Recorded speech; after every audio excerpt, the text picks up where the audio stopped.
आज एक बार फिर हमारे साथ मौजूद हैं खान सर। जी हां, कोरोना पर खान सर की क्लास लगने जा रही है। बहुत सारे सवाल आप लोग लगातार पूछते थे और खान सर ने उनका जवाब हमारे पिछले कार्यक्रम में दिया था। लेकिन एक बार फिर नए सवालों के साथ, नई जानकारियों के साथ और जागरूक करने के लिए आपके साथ हमारे साथ जुड़ रहे हैं खान सर। खान सर, लगातार आप देख रहे हैं कि वैक्सीनेशन को लेकर बात हो रही है। कोरोना किस तरह से फैलता है, क्या उसके परिणाम हो सकते हैं, सब आपने बताया था पिछली दफ़ा हमें और दर्शकों को। लेकिन वैक्सीनेशन को लेकर बहुत सारा जो जानकारी है, बहुत सारी वो बहुत अलग अलग तरीकों से, अलग अलग माध्यमों से ऐसी आ रही कि लोग उसमें असमंजस में ज़्यादा फंस रहे हैं। तो वैक्सीनेशन क्यों ज़रूरी है, किस तरह से ज़रूरी है, क्या होना चाहिए, इसको लेकर के आप हमारे दर्शकों को कुछ बता दें। सर देखिए, अगर हम लोग के पास जो जनवरी, फरवरी, मार्च, ये जो 3 महीना था, अगर हम लोग इसमें वैक्सीनेशन बहुत तेजी से किए रहते और सिंगल डोज भी अगर किसी को दिए रहते ना, तो सिंगल डोज में तो आप 100% इम्यून नहीं हो जाते, लेकिन कम से कम इतना जरूर हो जाता है कि वेंटिलेटर तक जाने की नौबत नहीं आती। डेथ रेशियो को हम घटा सकते थे। तो वैक्सीनेशन का तो कोई दूसरा मतलब क्या कहे, सब्स्टिट्यूट ही नहीं है, वो रामबाण है हम लोग के लिए वैक्सीन। रही बात, अब वैक्सीन लोग डर रहे हैं। अब कुछ लोग ये कर रहे हैं कि उनको बुखार आ गया था। अरे भाई, मरने से तो अच्छा है ना बुखार आ गया था तो। अब एक आदमी हमारे मतलब पटना में हमारे जान पहचान में थे, उन बेचारे को कोरोना से संक्रमित थे और उन्होंने जाके वैक्सीन लगवा लिया। तो और उनकी ना लक बाई चांस तबीयत ज्यादा बिगड़ गई, फिर वो ठीक हो गए।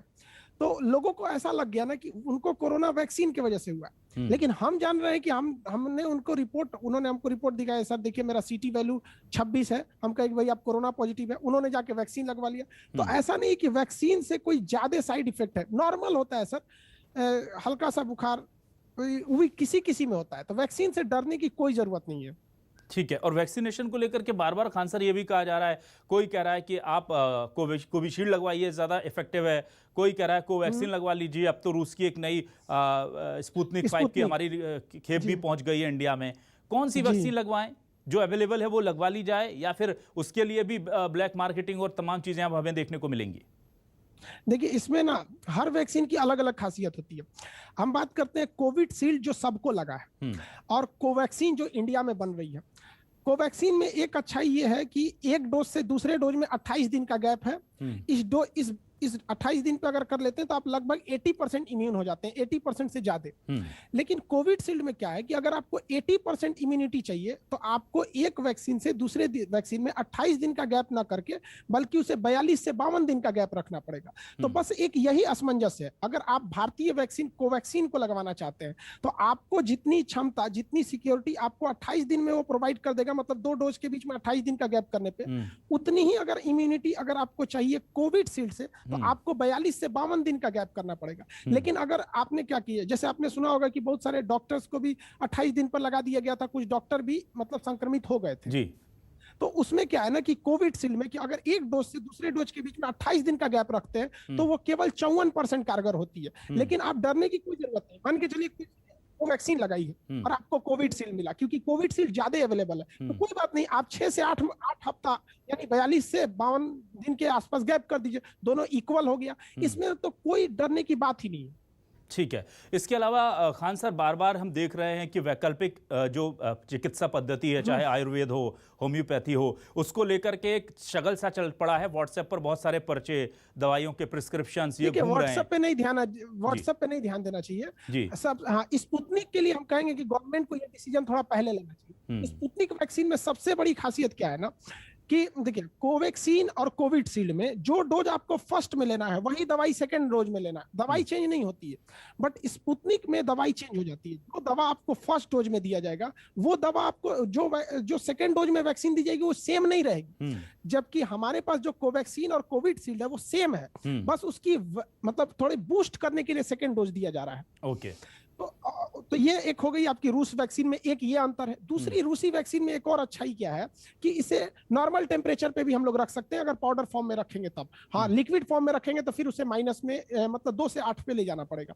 तो ट्रांसपोर्टेशन का झमेला नहीं है। और सबसे बेहतरीन बात है रूसी स्पुतनिक के साथ कि ये एक डोज से दूसरे डोज के बीच में महज 21 दिन का गैप रखना है। तो आप देखिए, अगर हम स्पुतनिक देते हैं तो हम किसी को 21 दिन में मतलब दोनों डोज देके उसे ज्यादातर सिक्योर कर सकते हैं। और अगर हम कोवैक्सीन देते हैं तो फिर हमको 28 दिन चाहिए, और कोविड शील्ड देते हैं तो 42 दिन चाहिए।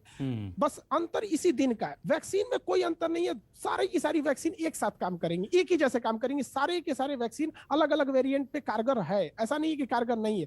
वो वैक्सीन आपको कोरोना से 100% बचाने की गारंटी नहीं देती है, लेकिन हाँ, आपको वेंटिलेटर पे जाने नहीं देगी, आपको मरने की नौबत नहीं आएगी, आप होम आइसोलेशन से ठीक हो जाएंगे। अच्छा, और क्या कितना इसकी इफेक्टिवनेस है ये भी देखा गया है? हालांकि कुछ लोगों को दोनों डोज लगने के बाद भी कोरोना हो गया, तो ये कहा गया कि देखिए कोई फायदा नहीं है इस पूरे टीकाकरण का। सर आप देखिए, ऐसे लोगों को मतलब दिग्भ्रमित करते हैं। 18 लाख लोगों को दोनों डोज लगे, जिसमें से 6000 लोग कोरोना पॉजिटिव हो गए, फिर वो नॉर्मल दवाओं से ठीक हो गए। अब आप बताइए, 18 लाख लोगों में अगर 6000 लोगों को कोरोना हो भी जाता है दोनों डोज लेने के बाद, और फिर वो होम आइसोलेशन से ठीक भी हो जाते हैं, तो फिर ऐसे लोग केवल निगेटिव फैलाने के लिए ही पैदा हुए हैं। बिल्कुल। होम्योपैथी की बात की जाए, क्या लगता है आपको? होम्योपैथी भी, क्योंकि बार बार रिसर्च की बात आ जाती है, लेकिन उसको लेकर के दवाएं, उनकी दवाओं का टोटा पड़ गया, इतनी हालत खराब है होम्योपैथी के मार्केट को लेकर के, आयुर्वेदिक के मार्केट को लेकर के, तो क्या कहेंगे आप? सर देखिए, इसमें अभी के जो फिलहाल रिसर्च में है, वो कोरोना ना आपको ज्यादा वक्त नहीं देता है। जैसे होम्योपैथिक में खराबी क्या है कि वो थोड़ा सा टाइम टेकन ज्यादा होता है। तो अभी क्या है कि कोरोना ज्यादा दिन आपको वक्त नहीं देता है। अभी 2 दवाएं हैं जो मतलब ज्यादातर रिकमेंड की जाती है। एक, जिस दिन आपको सिम्टम्स आ गए, उसके 5वें दिन आपको किसी भी टाइप का आपको स्टेरॉइड लेना रहा है, जिसमें सबसे फेमस स्टेरॉइड है आपका डेक्सामेथासोन। अगर किसी ने जिसको सिम्टम दिखा, उसको क्या करना है कि हमें सिम्टम्स को काउंट करना है कि पहला दिन बुखार, दूसरा, तीसरा, चौथा, 5वां। अगर 5 दिन कंटिन्यू सिम्टम है, तो फिर आपको 6वां दिन हर हाल में आपको सुबह शाम इंजेक्शन ले लेना है स्टेरॉइड का। अगर 5वां दिन या 6वां दिन स्टेरॉइड हम ले लेते हैं, तो आप समझिए 90% चांसेज है कि हम वेंटिलेटर पे नहीं जाएंगे, ऑक्सीजन सिलेंडर लगाने की जरूरत नहीं पड़ेगी। लेकिन यही हो जाता है कि लोग 8वां दिन तक, जब तक सांस ना फूलने लगे, लोग खुद से कहते हैं यार हमको कोरोना नहीं हुआ होगा। तो ये जो खुद से जो छुपाने वाली बात है ना, ये गड़बड़ कर दे रही है। अच्छा, इसके अलावा जब आपने कहा कि ऑक्सीजन की बात सामने आई, तो देख रहे हैं कि कुछ लोगों को 90 पर ऑक्सीजन हो रही है, कुछ को 80 पर, कुछ 60 में भी सर्वाइव कर रहे हैं और कुछ 80 पर भी चले जाते हैं। तो क्या ये इम्यूनिटी के ऊपर सारा डिपेंड कर रहा है, ऐसा लग रहा है, या फिर इसका कोई दूसरा स्ट्रेन था इसलिए लोग 60 तक सर्वाइव कर गए और दूसरा स्ट्रेन था इसलिए 80 पर उनकी डेथ हो गई? सर ये बात सही है, स्ट्रेन पर वेरी कर रहा है। जो वुहान वायरस, जो ओरिजिनल चाइना वाला वायरस था, उस पे क्या है कि लोग, हम वहां पे देखे, कई डॉक्टर से हमारी बात हुई, तो वहां पे हम लोग ने देखा कि 70-65 तक पर भी जो सिंगल म्यूटेंट था, जो पहले जो वाला था, जो कोविड-19 जो 2020 वाला मॉडल था, वो 65 से 70 तक में भी सर्वाइव करा दिया। और जो डबल म्यूटेंट है, ये ज्यादा रिस्की है। तो इसमें सबसे ज्यादा क्या है कि लोगों को घबराना नहीं है, मतलब उनको सिम्टम्स को काउंट करना है कि हमको कितने दिन से बुखार आ गया। अगर 5 दिन से कंटिन्यू खांसी जुकाम है, तो आप समझ जाइए कि आपको स्टेरॉइड लेना है, और यही एक चीज है जो आपको बचा रहा है। और एक और दूसरी दवा है एंटीकोगुलेंट, ये खून को पतला कर देती है। अब इसको क्या है ना कि इंजेक्शन के फॉर्म में बहुत डॉक्टर देने से बच रहे हैं कि खून का बहुत पतला होना भी ठीक नहीं है, तो उसे टेबलेट फॉर्म में दे रहे हैं। और दूसरा है आपका ऑक्सीजन थेरेपी, प्रोन पोजीशन पे लिटा के रखना या ऑक्सीजन को मेंटेन रखना, यही मेन दवा है। बाकी जो उसको विटामिन सी दिया जा रहा है, जूस दिया जा रहा है, ये इसलिए दिया जा रहा है कि जब कोरोना 8वें से 12वें दिन होगा, तो खाना खाने में दिक्कत आएगी, तो वो उसको स्टोर करके एनर्जी के रूप में। या फिर जो एंटीबायोटिक दी जा रही है, ये दी जा रही है कि बाय द वे अगर निमोनिया हो जाए, तो वो साइड में जो इन्फेक्शन होते हैं उसको रोकने के लिए दिया जा रहा है। मेन अभी स्टेरॉइड और एंटीकोगुलेंट है। ठीक है। अब हम देख रहे हैं इस बार नया जो वेरिएंट आया है, वो बच्चों को भी बहुत, खासकर युवाओं को, बच्चों को, सभी को टारगेट कर रहा है। ऐसे में सबसे ज़्यादा दिक्कतें तब हो जाती हैं जब बच्चों को हो जाता है, या युवाओं को, खासतौर से 30-40 के लोग जो हैं लगातार शिकार बन रहे हैं। ऐसे लोग क्या करें, कैसे बचें, और क्यों शिकार यही लोग ज़्यादा बन रहे हैं? सर, जो 14 साल से नीचे के बच्चे हैं, इनमें इम्यूनिटी इतनी तेज होती है कि ये कोरोना इन पर बहुत ज्यादा इफेक्ट नहीं डालता है। ऐसे आप स्टडी में भी देखेंगे तो इन लोग की संख्या बहुत ना के बराबर। लेकिन जो यंग एज है, इनमें जो सेकेंड वेव वाला कोरोना है, इसमें अगर आप देखिए, अभी कई डॉक्टर से हमारी बात हो रही थी, उन्होंने कहा कि जिसका स्वाद, मतलब सूंघने की क्षमता या टेस्ट करने की क्षमता चली गई है, वो बहुत जल्दी रिकवर कर जा रहा है। रीजन क्या है कि उनका स्वाद जैसे गया वो तुरंत डर गए। डरने का इन द सेंस वो प्रिकॉशन लेने की रेडी हो गए, मेरा स्वाद चला गया, मेरा जीभ का टेस्ट चला गया, अब हमें लगता है कोरोना है, फटाफट वो स्टेरॉइड ले रहे हैं या फिर जो प्रिकॉशनरी ले रहे हैं वो फटाफट।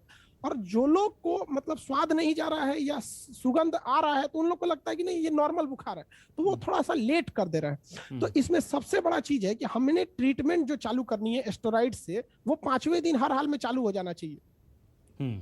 और अगर उससे पहले चालू कर देंगे तो भी दिक्कत है, वो फिर आपको बेड पे ज्यादा देर तक सरवाइव कराएगा। इसके साथ ही कुछ चीज़ें ऐसी भी हो रही हैं जो हमें देख करके बड़ी तकलीफ हो रही है। ऑक्सीजन की कमी है, इंजेक्शन की बात की जाए रेमडेसिविर की तो इसकी कमी है। लोग यहाँ तक कह रहे हैं कि ज़रूरत नहीं भी हो रही है तो भी कुछ डॉक्टर हॉस्पिटल रेमडेसिविर इंजेक्शन मंगवा रहे हैं। अगर 90 के ऊपर चल रहा है जी सर, हमारी कल एक डॉक्टर से बात हो रही थी पटना में। वो इतना बेतुका बात बोले कि मतलब हम क्या बताएं आपको, सुन के शर्म आएगा। उन्होंने कहा कि इन्हें 6 डोज रेमडेसिविर की लगेगी। तो हमने बड़ा मुश्किल से उनका इंतजाम किए क्योंकि वो हमारे मतलब स्टूडेंट ही थे हमारे, तो पढ़ने, तो हमने 2 डोज रेमडेसिविर का इंतजाम कर दिया। हमने कहा कि सर आप रात में पहले 2 डोज लगा दो, फिर हम सुबह कैसे भी हम आपका इंतजाम करा देंगे। तो डॉक्टर का कहना है कि नहीं हमको 6 डोज लाओ। भाई साहब एक तो रेमडेसिविर मिल नहीं रहा है, हमने आपको बड़ा मुश्किल से 2 डोज दिया, आप 2 डोज लगाओ तो कम से कम वो चालू तो करो। कराएंगे नहीं, जब तक 2 आप 6 का 6 नहीं लाओगे हम लगाएंगे नहीं। मतलब वो लोग इसको एक ब्लैक मार्केटिंग कर रहे हैं। मान के चलिए 6 दे दिए, उन्होंने 2 लगाया, अब वो ये सोच रहे हैं कि मरीज बचेगा, क्या होगा क्या नहीं होगा, बाकी को हम लोग ब्लैक कर देंगे। तो एक ब्लैक मार्केटिंग बहुत खराब हो चुका है सर। 20,000 25,000 का रेमडेसिविर मिल रहा है, उससे भी ज्यादा रेट में मिल रहा है, बिक रहा है। बिल्कुल। तो क्या इसके लिए क्या लग रहा है कि सिस्टम को कैसे इसको मैनेज करना चाहिए, क्या तरीका अपनाएं? क्योंकि ये तमाम चीजें आ गई लेकिन सिस्टम हमारा बन नहीं पाया, नेता हमारे चुनाव में रह गए और सिस्टम पूरा कोलैप्स हो चुका है। तो अब क्या करना चाहिए कि फौरी तौर पर कोई एक सिस्टम बन जाए जिससे राहत मिले? सर देखिए, इसमें रेमडेसिविर की जहां तक बात है, तो रेमडेसिविर में एक अच्छाई ये होती है कि वो कोरोना को बढ़ने से रोक देता है। लेकिन कई लोग इस बात है कि उनका पूरे शरीर में कोरोना भर चुका है, अब वो रेमडेसिविर लेंगे तो वो कुछ खास काम नहीं करेगा। तो गवर्नमेंट को अभी जैसे पटना वगैरह शहर में क्या है कि हॉस्पिटल को ईमेल करना है कि मेरे पास इतने मरीज हैं और इतने रेमडेसिविर चाहिए, तो वो प्रोवाइड कराने में डॉक्टर्स को, गवर्नमेंट को 2 से 3 दिन लग रहा है। तो डॉक्टरों की ये एक इथिकल रिस्पॉन्सिबिलिटी बनती है, एक सेंस ऑफ ह्यूमर बनता है ना कि आप 3 दिन पहले ही ईमेल डाल दीजिए ना। जब आपको पता है कि 3 दिन लेट हो रहा है तो आप 3 दिन पहले डालिए। आपके पास कोई एडमिट हो रहा है तो आप उसके सीवियरनेस को देख लीजिए, उसके एज को देख के आप बता सकते हैं कि नहीं इसको जरूरत पड़ सकती है, आप तुरंत डाल दीजिए। तो डॉक्टर क्या कर रहे हैं, उनको गवर्नमेंट ऐसा नहीं है कि कोशिश नहीं कर रही है, बट उनको भी कुछ खास तो उनको भी आइडिया है नहीं इस बारे में। चुनाव से फुर्सत मिलता तब तो 3 महीना गंवा दिए, अब क्या करेंगे, आग लग जाएगा तो कुआं खोदेंगे, तो जब तक पानी निकले तब तक तो जल चुका रहेगा। बिल्कुल। और इसमें क्या है कि हमें 2 स्टेप पहले चलना पड़ेगा। प्री अज्यूम करना होगा कि क्या कंडीशन बनने वाली है, तब जाकर के हम इससे compete कर पाएंगे। हम लोग कोई भी डॉक्टर हो या फिर गवर्नमेंट हो, हमें ये मान के चलना पड़ेगा कि हमारे लिए एकदम वर्स्ट कंडीशन है, एकदम लास्ट कंडीशन मान के चलना पड़ेगा। मॉडरेट मान के चलेंगे तो डेथ वैल्यू बहुत बढ़ेगी। अभी जिस तरह से डेथ रेट बढ़ा और उसके बाद कुछ राज्य कह रहे हैं कि अब थोड़ा सा कंट्रोल में आया है, तो क्या ये लोग जागरूक हो गए हैं थोड़ा सा, इसलिए ये हो रहा है? और अब लोग कुछ डर भी रहे हैं तो सोशल डिस्टेंसिंग, लॉकडाउन वगैरह अब जाकर के लगा है, तो आपको लग रहा है कि उसका कुछ असर है अब? देखिए सर, हम आपको एक बात बताते हैं। पिछले साल जब एक दिन में 30,000 मरीज मिलते थे, 40,000 मरीज मिलते थे, तो लॉकडाउन किया गया था। आज 4 लाख मरीज मिल रहे हैं तो लॉकडाउन नहीं है। इसका मतलब या तो आप उस वक्त हमें बेवकूफ बना रहे थे या अभी बेवकूफ बना रहे हैं। दोनों बातें सही नहीं हो सकती। बिल्कुल। 15 तारीख तक अगर हम लोग कोरोना को कंट्रोल कर देते हैं, केवल 15 तारीख तक में ना, तो हम लोग कोरोना को जीत जाएंगे। लेकिन अगर हम 15 तारीख तक इसी तरह हॉस्पिटलों में भीड़ लगती रही तो फिर हमें एक बहुत बड़ा खामियाजा भुगतना पड़ेगा। हम शुरू से चिल्ला रहे हैं कि 15, हम इस बीच लगभग 200 से ज्यादा डॉक्टरों से बात कर चुके, सारे लोग यही कह रहे हैं कि सर आप कैसे भी करके गवर्नमेंट को 15 तारीख तक कंट्रोल करना चाहिए। आप खुद देखिएगा 15 तारीख तक अगर हम ये भीड़ नहीं रोके तो फिर दिक्कत हो जाएगा। अगर रोक दी, हम कामयाब हो गए तो हम कोरोना पे जीत जाएंगे। अच्छा ठीक है। अब दूसरे देशों की बात कर लें खान सर, तो ऐसा क्या हो गया अचानक से इंडिया में कि सब तो इस चीज़ से उबर गए? हम लोग तो एक वॉरियर बनकर निकले थे कोरोना विश्व के मंच पर, पटल पर, और हम लोग ऐसा दिखा रहे थे कि हमने ना इस लड़ाई को जीता है बल्कि दुनिया को ये लड़ाई जीते उसके लिए वैक्सीन के रूप में हथियार भी उपलब्ध करा दिए हैं। अब हम देख रहे हैं कि बहुत छोटे छोटे देश हमें मदद भेज रहे हैं, और वो भी अमेरिका ने पहले मदद भेजने से इनकार किया, एनएसए को बात करनी पड़ी, फिर मदद आ रही है। तो इस तरह के हालात बन गए, इसके लिए कहां चूक हो गई, क्या दिक्कत रही? सर हम लोगों ने कुछ ज्यादा ओवर कॉन्फिडेंस दिखा दिया। मोदी जी मार्च के महीने में कहते हैं कि हमने कोरोना को हरा दिया। उनको ये बोलना चाहिए कि ये रिपोर्ट, उन्होंने ये जो भाषण दिया है, ये जो बात बोला है देश के आगे कि हमने कोरोना पे जीत गए, या लोग जो सरकारी तंत्र पे बैठे थे लोग, वो लोग ये किसके सलाह पे बोले? एम्स ने उन्हें बताया, आईसीएमआर ने बताया, कि ड्रग कंट्रोलर जनरल ने बताया, कि डब्ल्यूएचओ ने बताया? आखिर किसने बताया कि आपने जनता को बोल दिया? जैसे आप अगर न्यूज चैनल है तो आप प्रतिष्ठित न्यूज चैनल है, आप बोलेंगे तो लोग बिलीव करेंगे। तो सोचिए वो देश के प्रधानमंत्री, उनकी बातों पे लोग आंख बंद करके बिलीव करते हैं। तो लोगों के अंदर एक कॉन्फिडेंस आ गया। दूसरी गलती क्या हुई, हम लोग ने अंधाधुंध जो चुनाव हो गया और इधर जो कुंभ का मेला हो गया, ये अंधाधुंध लेवल पे जो हो गया, तो जो लोग लौटे ये दिक्कत कर गया। और सबसे बड़ा दिक्कत क्या था कि हम लोगों ने पिछली वेव से कुछ सीखा नहीं। हमारे पास जनवरी में पहला मरीज आया केरला में, कोरोना के 3 मरीज, उसके 4 महीने बाद इन लोगों ने जो कोरोना था वो तांडव मचा दिया। तो जनवरी, फरवरी, मार्च, अप्रैल, पिछले साल अप्रैल में, तो गवर्नमेंट को सीखना चाहिए कि हमारे देश में जनवरी के महीने में ब्राजील स्ट्रेन महाराष्ट्र में देखा गया था। तो पिछला आंकड़ा बताता ना कि 4 महीने में ये भयानक रूप ले लेगा। तो गवर्नमेंट को तैयारी करना चाहिए, कोई तैयारी नहीं हुई। और इस 4 महीने में देखिए एक्यूरेट फिर वही हुआ, जैसे फर्स्ट वेव मिला वैसे ये भी मिल गया, पूरी तरह से डिस्टर्ब करके रख दिया पूरे भारत को। ये अब बड़ा सवाल ये है कि क्या ये हमेशा चलता रहेगा ये साइकिल, और क्या अगर हम वैक्सीनेट हो जाते हैं तो क्या गारंटी है कि दूसरा तीसरा स्ट्रेन या तीसरी वेव नहीं आएगी, क्योंकि पूरी दुनिया इस संकट के साए में है अभी। सर देखिए, तीसरी वेव तो आएगी कंफर्म है, वो अक्टूबर नवंबर तक इसी साल के लास्ट में आ जाएगी। बट तीसरी वेव खतरनाक नहीं होती है। अगर आप बीमारियों की हिस्ट्री पे देखेंगे तो सबसे ज्यादा खतरनाक होती है सेकेंड वेव। और सेकेंड वेव की खराबी क्या होती है, ये आती बड़ी तेज है और जाती भी बहुत तेज है। तो हम लोग मई के महीने में ही 15 से 20 मई तक में हम लोग इस पे कंट्रोल पा लेंगे। और ये जो वेव जाएगा ये जुलाई तक में डाउन हो जाएगा। फिर अगस्त सितंबर का महीना हम लोग के लिए नॉर्मल हो जाएगा, जैसे फरवरी मार्च का था। फिर वो लास्ट में पीक पकड़ेगा दिसंबर जनवरी वाला टाइम पे, वो थर्ड वेव का। तो वो उतना खतरनाक नहीं रहेगा। और वो इसलिए खतरनाक नहीं रहेगा कि उस वक्त तक तो लगभग 10% आबादी को कोरोना हो चुका रहेगा और लगभग बाकी बचे 60-70% को वैक्सीन लग चुकी रहेगी। तो हमारी जनसंख्या का एक बड़ा हिस्सा इससे इम्यून हो चुका रहेगा। अब वो खतरनाक है या नहीं है, लेकिन हम लोग उस वक्त तक इम्यून हो चुके रहेंगे और कुछ एरियाज में हम हार्ड इम्यूनिटी भी पा चुके रहेंगे। वैक्सीनेशन को लेकर के देश भर में कहा गया कि 18+ वालों को आज से 1 मई से शुरू हो जाएगा वैक्सीनेशन, लेकिन पीएम ने घोषणा तो कर दी। जब राज्यों से पूछा गया तो वो कह रहे हैं हमने तो ऑर्डर कर दिया, हमें दवाई नहीं मिल पा रही है, और उसके लिए हम काम कैसे करें, अभी तो हमारा 45+ वालों का ही वैक्सीनेशन पूरा नहीं हुआ। तो लग रहा है कि इस सिस्टम में कहीं ना कहीं क्रेडिट जो पॉलिसी होती है उसके चक्कर में भी दिक्कतें आ रही, क्योंकि पहले 45+ वालों को हम दे देते वैक्सीनेशन, जब यहाँ कंप्लीट होने वाला होता तब हम ऐलान करते कि अब यूथ को भी देंगे। या आपको लग रहा है कि ऐसे अलग अलग जगह से उठा करके कुछ कुछ समूह को देने से कोई फायदा होगा? सर सबसे पहले प्रधानमंत्री जी को ये घोषणा करने से पहले सीरम इंस्टीट्यूट, भारत बायोटेक और स्पुतनिक की जो डोज आ रही है इसका मंथन करना चाहिए कि ये डोज एनफ है। 18 से 40 साल की जो एज है, इस बीच हमारे देश की 50% आबादी कवर आ जाएगी इसमें। इतना लार्ज अमाउंट में ये आएगा, तो इसमें सोचना चाहिए। अब बताइए, सीरम इंस्टीट्यूट कर रहा है, हमको राज्य सरकार को देने के लिए वैक्सीन ही नहीं है। तो जिस हिसाब से ये चल रहा है, हम लोग को टोटल जो डिमांड आएगी, हम लोग को 1 मई से जो डिमांड आई है, इसको पूरा करते करते हम लोग को 15 मई आ जाएगा। इतना लंबा लगेगा। तो हम लोग ने, प्रधानमंत्री ने तो ऐलान कर दिया, लेकिन इन लोगों से कुछ बातचीत हुई नहीं उस तरह से। अब आप खुद देखिए, हमारे पास इतनी बेहतरीन वैक्सीन है कोवैक्सीन, लेकिन उत्पादन कितना हुआ है? 1.5 करोड़ 2 करोड़। हाँ, जबकि पूरी दुनिया में हम लोग सबसे ज्यादा वैक्सीन निर्माण में आगे हैं, लेकिन उसका टेंडर दूसरे को नहीं दिया गया। तो ये सब चीजें बहुत लापरवाही हुई, जिस वजह से वैक्सीन, अब तक हमें वैक्सीनेशन 50% लोगों को कर देना चाहिए था। और ये हमारे पास अच्छा मौका था। अब जब सेकंड वेव आई थी तो हम दुनिया को इस चीज को कमर्शियली भी यूज कर सकते थे, हमारे देश के लिए वो फायदा भी हो सकता था। एक तरफ हमारा सर सार्क देशों में इंडिया के जितने पड़ोसी देश हैं वो चिल्ला रहे हैं कि भारत हमको वैक्सीन दे दो, क्योंकि उन्हें पता है कि भारतीय दवा निर्माण कंपनी जो है वो बेहतरीन दवा बताती है। लेकिन भारत सरकार अपने को वैक्सीन नहीं दे पा रही, तो उन्हें कहां दे रही है? तो चाइना उन लोगों को वैक्सीन दे रहा है। और आप बिलीव नहीं कीजिएगा, चाइना के प्रधान शी जिनपिंग जो है, मोदी जी को लेटर लिख के कह रहे हैं कि हम आपको वैक्सीन देना चाहते हैं। इस भ्रम में प्रधानमंत्री न रहे कि वो भारत का सहयोग करना चाह रहा है। वो ये दिखाना चाहता है कि यदि भारत किसी वैक्सीन को अपने अप्रूवल दे दिया, मतलब दुनिया में उस वैक्सीन को अप्रूवल मिलने में कोई दिक्कत नहीं आएगा, क्योंकि जहां भारत की मोहर लग गई वो उसकी विश्वसनीयता पे कोई सवाल नहीं उठा सकता है। तो पहली वेव में हमने जो एक पूरा विश्व गुरु का एक पूरा खाका तैयार किया था, धराशायी हो गया ऐसा लग रहा है। एंजेला मार्कल कह रही है वहाँ जर्मनी की चांसलर की, हम रिग्रेट करते हैं कि इंडिया जो है वो वर्ल्ड्स फार्मेसी है और हमने उसे बनने दिया। इस तरह के बयान आ रहे हैं बड़े बड़े अंतर्राष्ट्रीय मंचों से।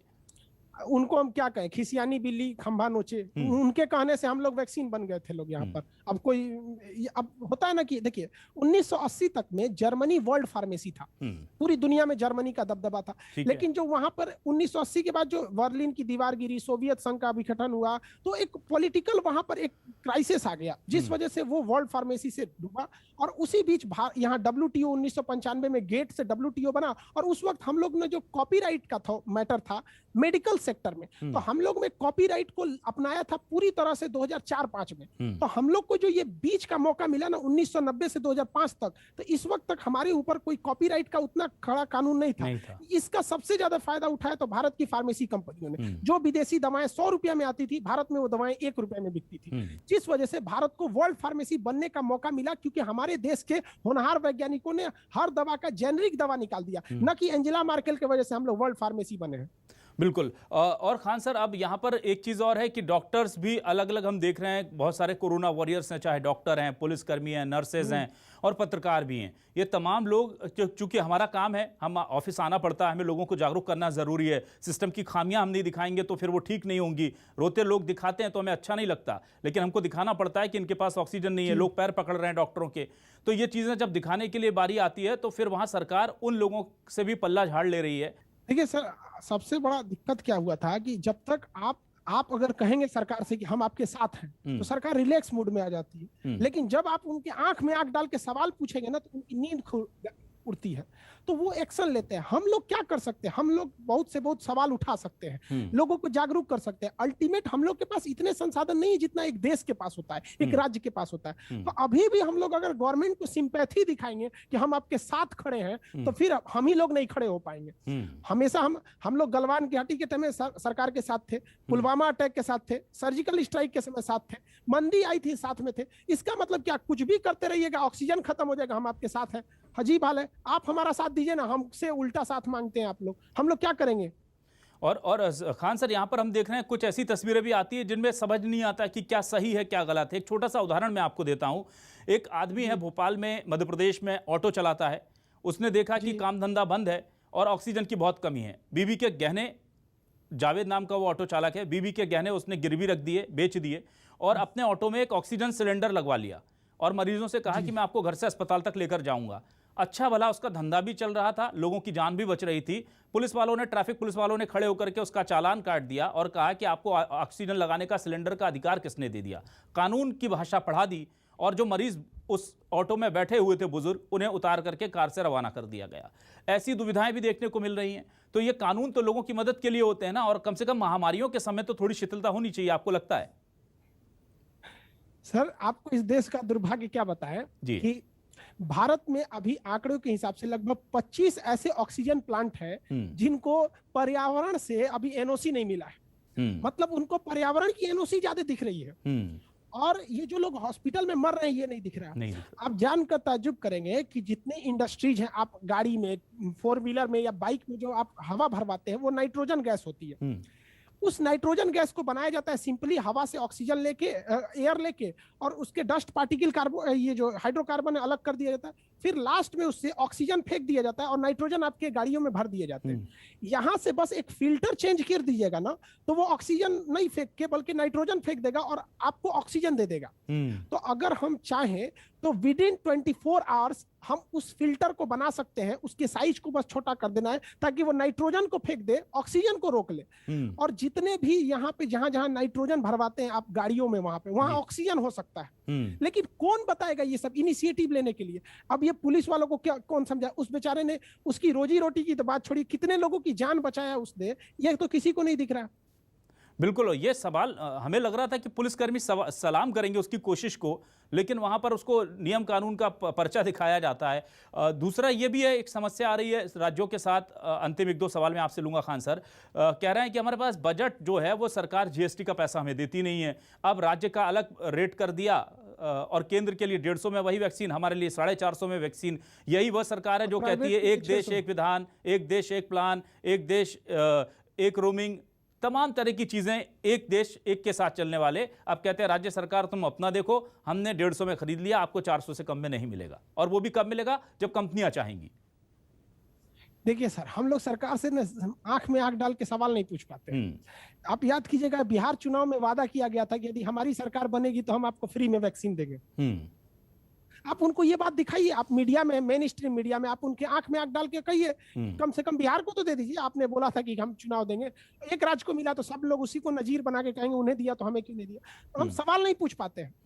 जब बजट प्रस्तुत होता है तो कहते हैं कि हम शिक्षा का 6% जीडीपी का देंगे, और जब बजट आता है तो 99,000 करोड़ से घटा के 96,000 कर देते हैं। तो ये सब जो होता है ना, सरकार दोहरी चरित्र को जब अपनाने लगती है, बोलती कुछ और, ये गलत है। और खुद सोचना चाहिए सीरम इंस्टीट्यूट को कि भाई राज्यों के पास पैसा कम होता है, उन्हें वैक्सीन सस्ते दो, सेंट्रल के पास ज्यादा पैसा होता है, उन्हें वैक्सीन महंगा भी दोगे तो चलेगा, उन्हें ही दे रहे हैं आप महंगा सस्ता में।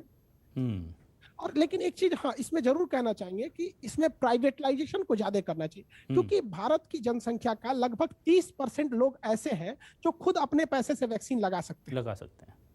तो उनको भी इसमें आना चाहिए। जैसे प्राइवेट को 600 में दिए तो बहुत लोग लगवा सकते हैं। इवन कि बहुत सारे प्राइवेट लोग इंतजार कर रहे हैं कि भैया हम उस भीड़ में नहीं लगेंगे। जो इलीट क्लास के लोग उन्हें लगाइए। इससे क्या है कि केंद्र सरकार और राज्य सरकार दोनों पे बोझ खत्म होगा। जैसे हम सीधी सी बात करते हैं, हम और आपकी बात करते हैं, अभी प्राइवेट में वैक्सीन नहीं है तो हम वही फ्री वाली वैक्सीन सेंट्रल का लेंगे और वही फ्री वाली हम लेंगे स्टेट गवर्नमेंट का, जबकि हमें आपको क्या जरूरत है फ्री में लेने की वैक्सीन, लेकिन ऑप्शन नहीं है तो क्या करेंगे, ऑप्शन ही नहीं है। तो कुल मिलाकर के फिलहाल अभी क्या हमें सरकारों के भरोसे बैठना चाहिए या अपनी तरफ से पूरी सावधानी रखना चाहिए? अंतिम कमेंट आपका खान सर। सर, सरकार के भरोसे बैठ जाना मतलब ये नहीं कि यमराज के भरोसे बैठ जाना, वो तो ले जाने ही आए हैं, यमराज का तो दूसरा कोई काम है नहीं जी। तो अभी देखिए, आपको पहले तो लाइन लगाना है, मेरा जांच हो जाए। अगर सरकार के भरोसे बैठेंगे तो क्या होगा, पहले आप मुसीबत कीजिए कि हमारा कैसे भी कोरोना जांच हो जाए। आरटीपीसीआर आने के बाद आप लड़िएगा हमें बेड मिल जाए, और भगवान भरोसे अगर बेड मिल गया ना तो लड़िएगा ऑक्सीजन मिले, और आखिरी सांस पर आपको लड़ना पड़ेगा। मुख्यमंत्री इतना पावर चाहिए वेंटिलेटर के लिए, और वेंटिलेटर के बाद भी अगर जान चली जाती है तो फिर आपको लड़ना पड़ेगा शमशान घाट में अंतिम संस्कार के लिए।